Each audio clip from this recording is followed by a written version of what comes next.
Great news, the new season's open and boy, this is my favourite time of year. If you can, get yourself some plans to get out there. I know how easy it is to have work get in the way in our busy lives, but you know there's nothing like being out on a beautiful day or even a half beautiful day with beautiful fish to get there and enjoy yourself. Look, this is a bit of yesterday's triumph. That was a nice looking fish. It had been eating well, so if you're prepared to go out and put a bit of time and energy in, I'm sure you'll get some trophy specimens this year. Anyway, planning your trip, make sure you get the weather right. Use the apps that are on the internet. I tell you, it's just so fantastic to be able to look into the future and get a good idea of when there's going to be some settled weather, because there's nothing worse than being up there when it's freezing cold and you can't see anything. But if you get that other day where it's just perfect, it can be really good before too many people get out there. Mind you, me probably putting this out there is going to increase the number of people out there, so I apologise for those of you who've already made those plans, but I'm just trying to encourage people because, of course, I'm in the fishing tackle business. It's good. It's good. It's good. Anyway, the canals have been fishing really well, so if you do get a chance to get down there, it is definitely a huge improvement on where it has been. We're still looking for good flow to get the best results, but the quality of the fish that are coming out there, really, really good. Again, because it's got clearer, then the fishing has actually got better. And it's surprising how many people drop off from going down there at this time of the year, so I'm just trying to encourage it so you get a good spread.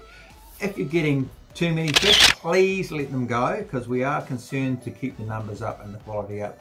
You don't have to kill everything that you catch. In fact, I'm trying to put in a year where I haven't killed a fish. I'm certainly up to now October and haven't killed a fish all season. So, excuse me while I just shift my halo. I'm not actually against killing fish because I understand that they're a good food source as well. But I'm just trying to do a bit of a difference for me and see if I can get through a season without doing it.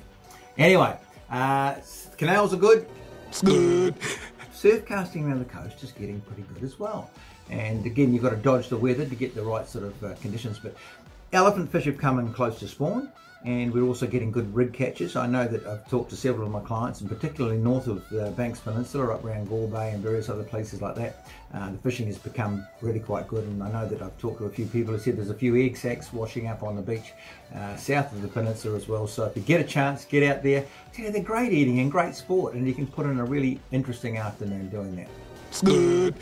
I'm just going to give you one or two little tips and some of the things that we're doing here, and I just want to put this one in here. I've done a bit of lake and river fishing in the last wee while. It was down at Lake Sumner, and I was fascinated to see the number of people who tend to stay in one place when they're fishing.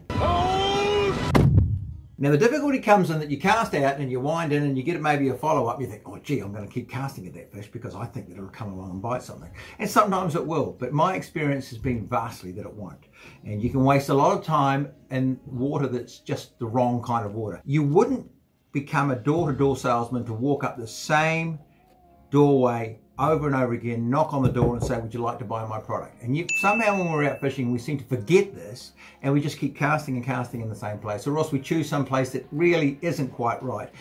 Normally you run out of time well before you run out of water, and you're better to get fish, get the surprise on them. I know that if I'm soft baiting in a river or in a lake situation, I probably only put 2 or 3 casts into any one pull, just simply because they've seen it, they're either going to react to it positively or they're going to ignore it. And so you're better off to go find a fresh fish. Remember, the dumb ones are better. We just like to encourage you to get out there and do some fishing. Come and see us. We're at 484 Cranford Street. Of course, we're online on our Facebook page and on CompleteAngler.co.nz. Love to hear from you. Love to give you a bit of insight if we possibly can. And we will share a lot of secrets.